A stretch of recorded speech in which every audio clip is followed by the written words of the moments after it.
Good morning. आज हम करने वाले हैं tax planning and financial management decisions. इसके प्रैक्टिकल क्वेश्चन कौन से? Practical question 13। ओके, आइए देखते हैं क्या है ये। देखिए, एक कंपनी है शेयर कैपिटल ऑफ ₹1 करोड़। एक कंपनी के पास अपना पूंजी है, शेयर कैपिटल है 1 करोड़ का, and is planning to invest an additional fund. ये एडिशनल फंड जो है इन्वेस्ट करना चाहती है, कितने का? 80 लाख का। तो टोटल इन्वेस्टमेंट कितना हो जाएगा? 1 crore 80 lakh towards its expansion program. Suggest the best option from the following from tax planning point of view. आपको बताना है जितने भी ऑप्शन दिए हुए हैं इसमें से बेस्ट ऑप्शन कौन सा होगा। पढ़ते हैं पहले। पहला ऑप्शन है आपके पास to issue share capital of ₹80 lakh, यानी कि 1 करोड़ तो पहले से है, बाकी जो 80 लाख आपको चाहिए एडिशनल इन्वेस्टमेंट के लिए, ये आप इशू कर लेंगे कहाँ से? शेयर कैपिटल से। तो फर्स्ट वाले ऑप्शन में टोटल कैपिटल जो है आपका 1 करोड़ 80 लाख शेयर कैपिटल से हो जाएगा। यहाँ पर कोई भी इंटरेस्ट का पेमेंट आपको नहीं करना है, क्योंकि कोई भी आपने लोन नहीं लिया है, कोई भी आपने डिवेंचर नहीं लिया है। आगे सेकेंड ऑप्शन है आपके पास option 2, to borrow ₹20 lakh at the rate 18% per annum. जो 80 लाख आपको एडिशनल फंड चाहिए ना, उसमें से 20 लाख तो आप उठा लेंगे 18% की दर से, एंड टू इशू डिवेंचर, और 20 लाख का डिवेंचर ले लेंगे 11% की रेट से, ठीक है। And the balance amount be collected by issuing share in the public. और बैलेंस जो बच जाता है 80 लाख में 20 लाख यहाँ चला गया, 20 लाख आप यहाँ से ले लिए, 40 लाख खत्म। 40 लाख जो बच गया वो 40 लाख आप इशू कर लेंगे कहाँ से? शेयर से, ठीक है। यानी कि इसमें अगर हम बात करें इक्विटी वालों का पैसा कितना हो जाएगा? 1 करोड़ 40 लाख हो जाएगा। थर्ड देखिए, to issue debentures for ₹50 lakh. Third वाला जो ऑप्शन दिया हुआ है इसमें कह रहा है कि 50 लाख का जो है 11% की दर से डिवेंचर इशू कर लिया जाएगा। एंड द बैलेंस कितने का बच गया? 80 लाख चाहिए था आपको एडिशनल, 80 में से 50 लाख आप डिवेंचर से लेकर आ गए, बच गया 30 लाख। 30 लाख का जो बैलेंस है ना, be collected by issuing shares in public. तो ऑप्शन 3 में इक्विटी वालों का पैसा कितना हो जाएगा? 1 करोड़ और कितना था बैलेंस? 30 लाख। टोटल हो गया 1 करोड़ 30 लाख का। 3 ऑप्शन है। चौथा बोल रहा है रेट ऑफ रिटर्न जो है वो 30% है, ठीक है। टोटल आपके पास 3 ऑप्शन है दिए हुए। Rate of return 30% before paying any interest and tax. Okay, rate of tax is 26%। चलिए इसको अब बनाते हैं, ठीक है। If rate of return on investment is, कितना रेट बोल रहा था? रेट ऑफ रिटर्न कितना है? 30%, यानी वो पैसा जो कौन कमाएगी? कंपनी कमाएगी। आपके पास दिया हुआ है ऑप्शन 1, ऑप्शन 2 और ऑप्शन 3। सबसे पहले क्या करेंगे? कंपनी की कमाई निकालेंगे। यहां पर लिखिएगा आप return on investment at the rate 30%। जो आपको रिटर्न मिल रहा है, जो कंपनी को रिटर्न मिल रहा है इन्वेस्टमेंट पे, कितना मिल रहा है? 30%। और टोटल जो इन्वेस्टमेंट आपका है 1 करोड़ और कितना? 80 लाख, ठीक है। लिखिएगा यहाँ पर ऑफ रुपीज 1 करोड़ 80 लाख, ठीक है क्या? ये इकाई दहाई सैकड़ा हजार 10,000 लाख 10 लाख करोड़ हो गया 1 करोड़ 80 लाख। 1 करोड़ 80 लाख का 30% निकालिए।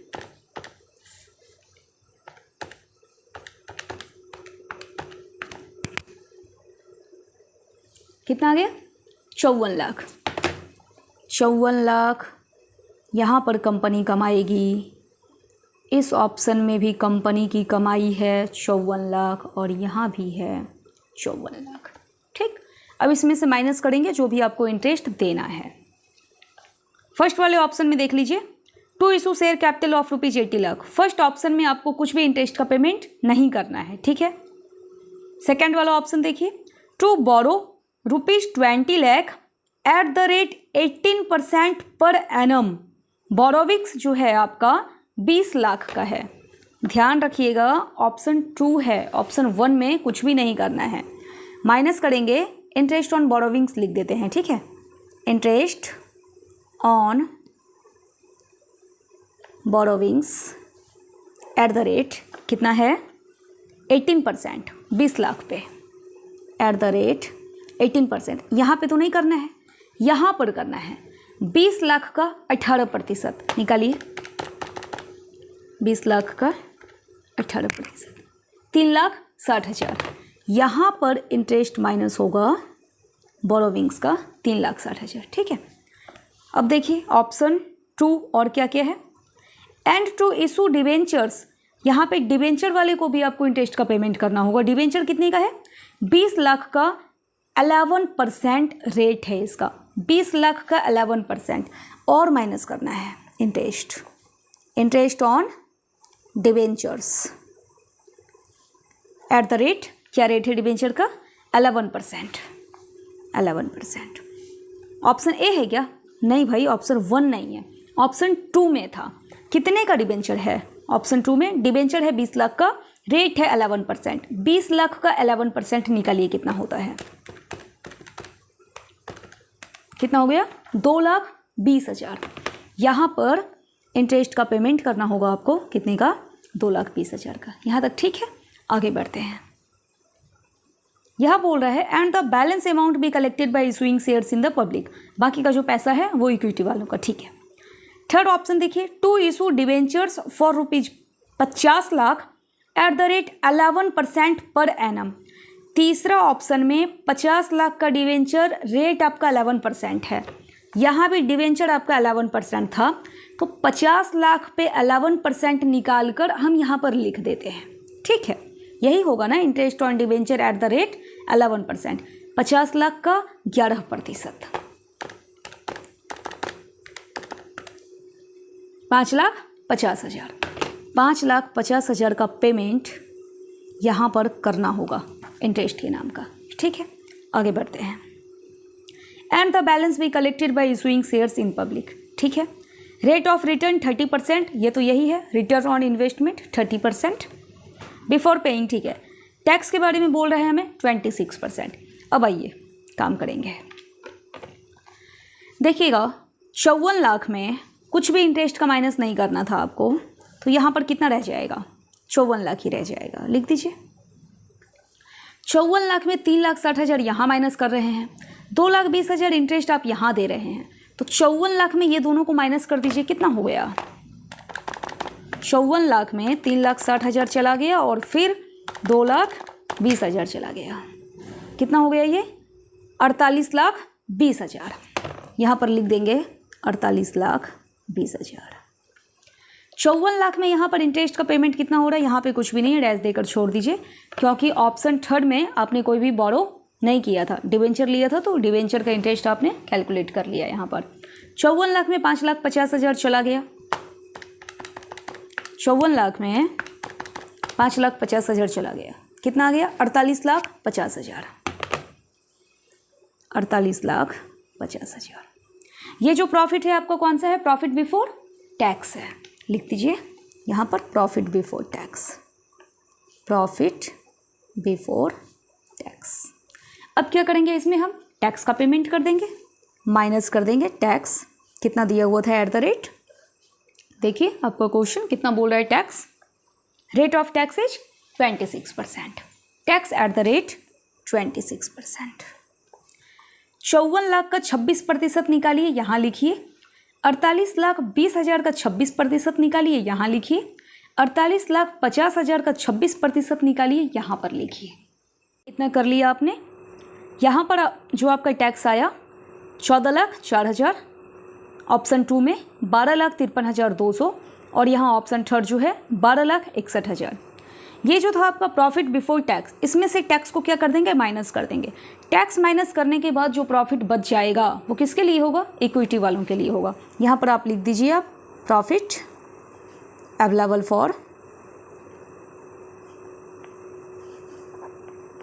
Equity share holders, equity share holders. ठीक है, अब 54 लाख में 14,04,000 माइनस करके यहाँ लिखिए। 48,20,000 में 12,53,200 को माइनस करके यहाँ लिखिए। 48,50,000 में 12,61,000 को माइनस करके यहाँ पर लिखिए। इतना कर लिया आपने। Profit available for equity share holders option 1 में आया आपका 39,96,000। ऑप्शन 2 में आ रहा है 35,66,800 और ऑप्शन 3 में आ रहा है 35,89,000। ठीक है, अब क्या करेंगे, अब हम रिटर्न निकालेंगे, इक्विटी का परसेंट में निकालेंगे। Return on equity. देखिए यहाँ पर 39,96,000 ये कमाई किसकी है, ये इक्विटी वालों की है। ठीक है, लेकिन ऑप्शन 1 में जो 39,96,000 इक्विटी वाले कमा रहे हैं, कितना लगाए थे, देखिए जरा ऑप्शन 1 में, to issue share capital of ₹80 lakh. 1 crore पहले से था शेयर कैपिटल आपका, और ये 80 लाख, यानी कि 1 करोड़ 80 लाख। ये 39,96,000 की कमाई जो हो रही है ना, कितना लगाने के बाद हो रही है, 1 करोड़ 80 लाख लगाने के बाद हो रही है। 39,96,000 में भाग करेंगे आप 1 करोड़ 80 लाख से, गुना कर देंगे 100 से। परसेंट में जितना भी आएगा ना यहाँ पर लिखिएगा, कितना लिखना है आपको, 39,96,000, इसमें आप भाग करेंगे और गुना कर देंगे 100 से। 22.2% यहाँ पे लिख दीजिए, 22.2%। ठीक है, इसी तरह से ऑप्शन 2 में देखिए 35,66,800 किसकी कमाई है, इक्विटी वालों की। लेकिन इक्विटी वालों ने कितना लगाया था ऑप्शन 2 में, एक बार देखिए यहाँ पे 20 लाख बोरो कर लिया, 20 लाख डिवेंचर से ले लिया, 20-20 40 लाख खत्म। बैलेंस जो है शेयर से लेके आया था। एडिशनल कितना चाहिए था, 80 ना, 80 में से 40 तो आपने इधर उधर से ले लिया, कितना बच गया, 40 लाख, और 1 करोड़ पहले वाला भी तो था, तो 1 करोड़ 40 लाख ऑप्शन 2 का है इक्विटी वालों का अमाउंट। इक्विटी वाले कमा रहे हैं 35,66,800, कितना लगाकर, 1 करोड़ 40 लाख। इसमें भाग किससे करेंगे, 1 करोड़ 40 लाख और गुना कर देंगे 100 से, जितना आएगा ना यहाँ पर लिखेंगे, 35,66,800 भाग करेंगे किससे, 1 करोड़ 40 लाख से, कितना आ गया, 25.477, 25.477%। अब ऑप्शन 3 को देखते हैं। 35,89,000 इक्विटी वाले कमा तो रहे हैं, लेकिन कितना लगाया था,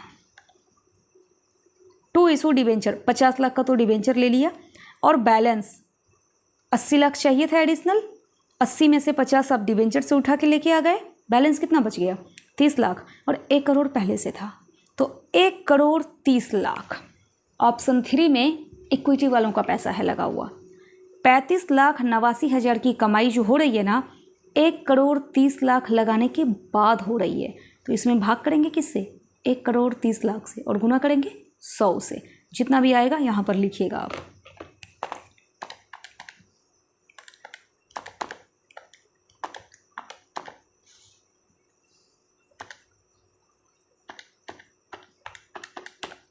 $27.607 ये यहाँ पे हो जाएगा आपका परसेंट। ठीक है, अब आप देखिए तीनों में से इक्विटी वालों की कमाई आपको सबसे ज़्यादा कहाँ पर दिख रही है, सबसे ज़्यादा तो यहाँ पर दिख रही है।